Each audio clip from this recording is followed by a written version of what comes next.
Ah!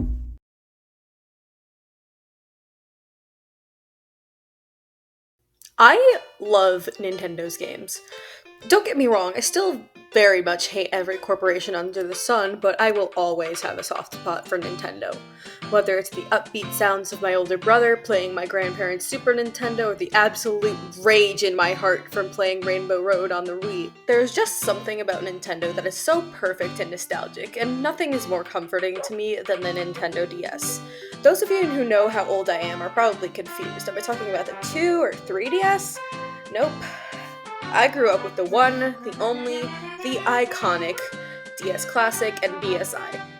Those are the versions I am going to be talking about in this video, so if you don't want to hear about them, then click off, I guess? If I were to make a video about the DS without mentioning the Game Boy, multiple of my family members would probably disown me. The Game Boy was obviously the DS's most influential predecessor. There had been portable gaming consoles before that point, but the concept had been largely up in the air. The consoles that did exist were few and far between and rarely functional. It wasn't until the 1979 release of the Walkman that portable electronics really hit the media.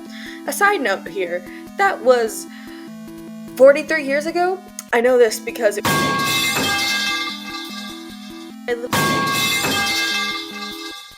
Aren't I so cool for remembering useless information like that? The Game Boy's name was even a direct play on the Walkman. Game Boy and Walkman. They were not trying to hide the source of inspiration at all, and I find that kind of cool, actually. The Game Boy would be released almost exactly 10 years from the Walkman on April 21st, 1989, and was marketed as a dual piece to the NES, which had been released 3 years earlier. Now that I look into the history of the Game Boy for this video, it's becoming more and more clear that the DS was just meant to be the Gen Z version of the Game Boy. By the turn of the millennia, the Game Boy was a bygone era. The primitive visuals just wouldn't cut it anymore. And so, in 2004, the DS was released, and by God, was it a game changer. As of 2017, 154.02 million consoles were sold. But reminder, 2017 was 6 years ago, so that might not even be accurate. A quick note here, most of my sources are from pre-2017, as the Switch was released in March of 2017, and it kind of took over the Nintendo gaming scene. As influential as the Game Boy was, the DS was arguably the most influential in terms of portable gaming. The iPhone was still new, so mobile games were few and far between, and usually consisted of rudimentary match 3 games you could play on those phones with the keyboards that went outwards. Remember those? No? The DS was different, though. It combined the portability and convenience of the Game Boy with the high graphics potential of consoles like the PlayStation or Xbox. I know I sound like a commercial or horridly corporate TED Talk when I say that, but it's true. Just look at the crowd reaction at launch when shown a preview of a new Metroid game.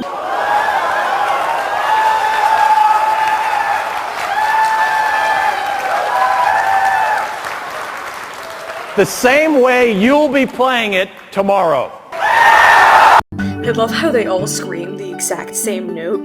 They should have used that as a soundbite for Wii Sports.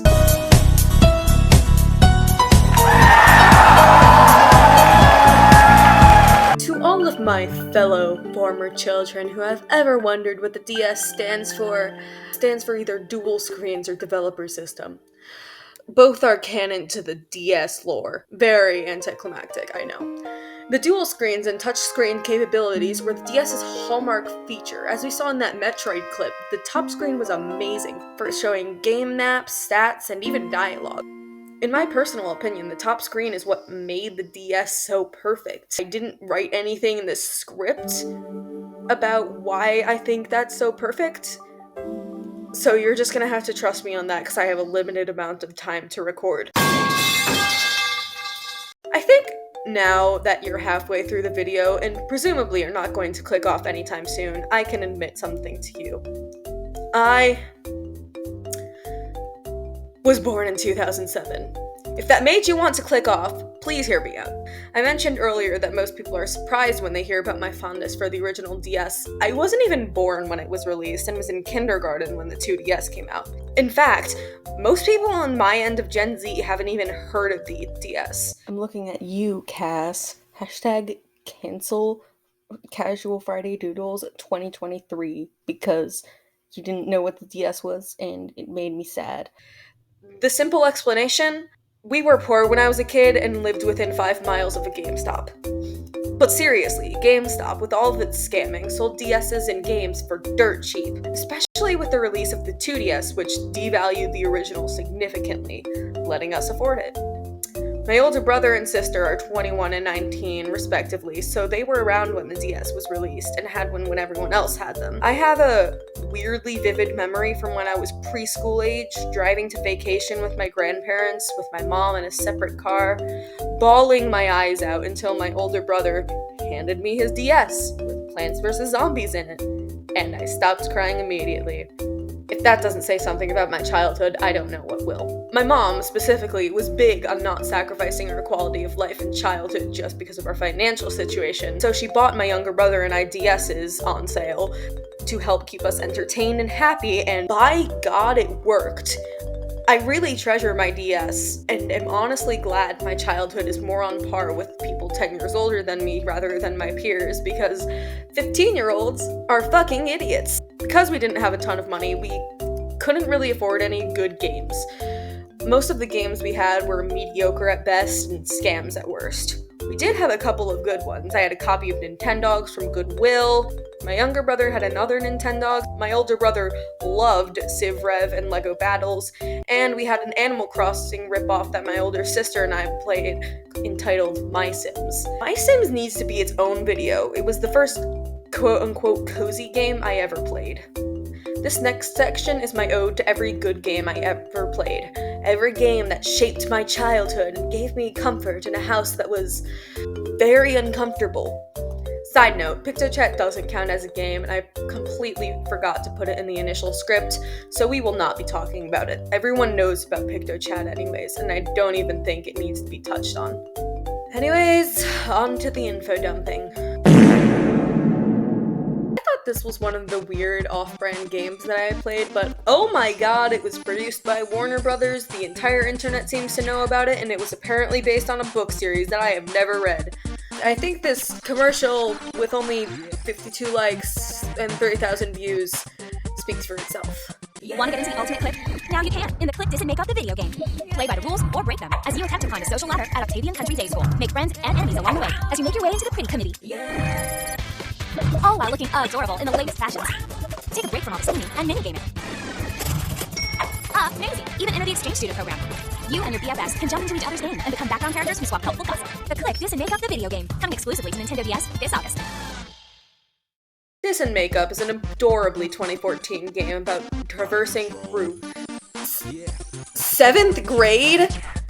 Anyways, the goal of the game is social advancement. You are a new student at this middle school? This is a middle school? Hi there, it's editing Shroomy in that one part where Shroomy writes something stupid and then goes back in real life to fix it, and asking you to please ignore my abysmal lighting situation, as I usually don't film in real life, but I'm too lazy to do the PNG tuber rig right now. I just realized how super classist this game is. It gave me like all of the internalized classism issues that I had to deal with being a poor kid in suburban,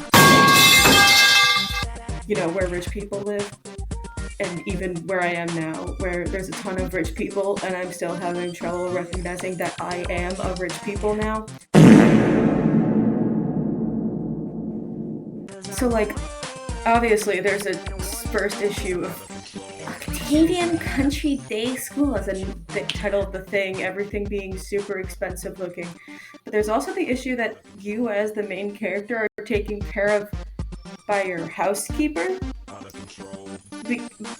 Because your parents are too cool to take care of you or something? I really don't remember, and I don't have my copy of the game.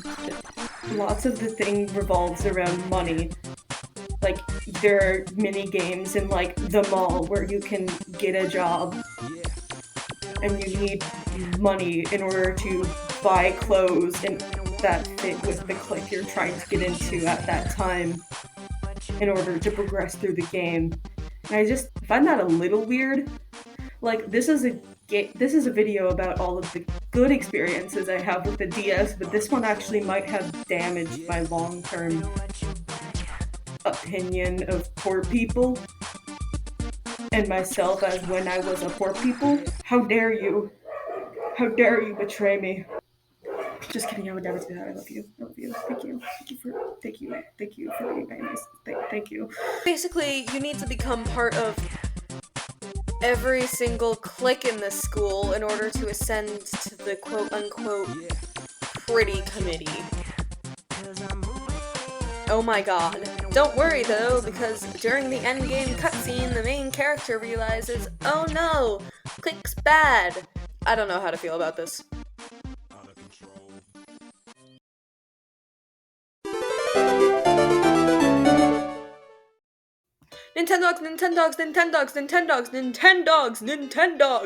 Nintendogs!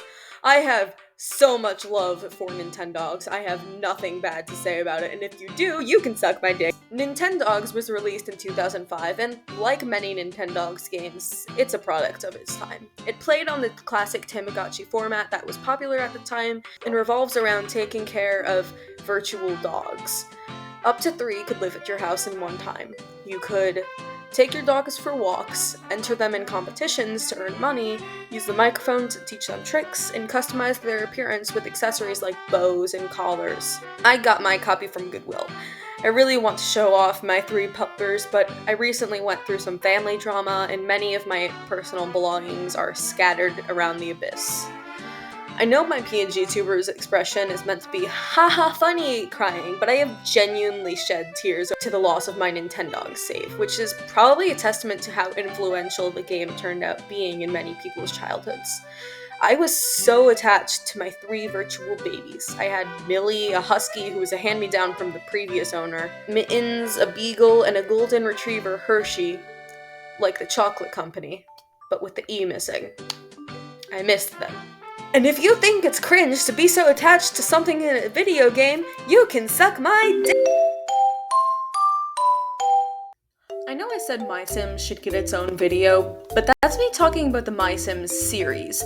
In this section, I'm referring solely to the first game, the title of the franchise.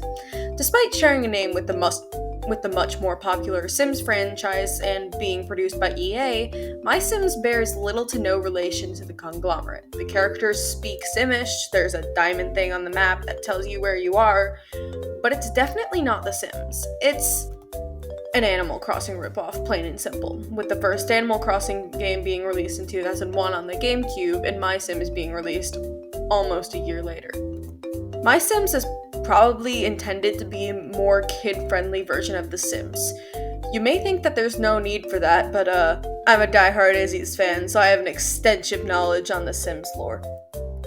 In MySims, you play as a customizable character that is, moving to a tourist town on an island with the goal of helping the mayor improve the town and bring it back to its once great roots. Now that I've grown up and hyperfixated on Stardew Valley, the help weirdly incompetent mayor make town good is a real staple of my favorite games.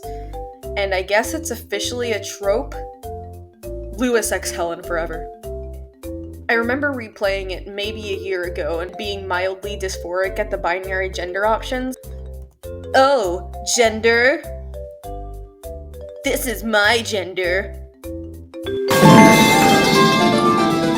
Now that the script for this self-indulgent trash fire of a video spans over 6 pages and is basically the entirety of my master doc, I think I need to end the video here.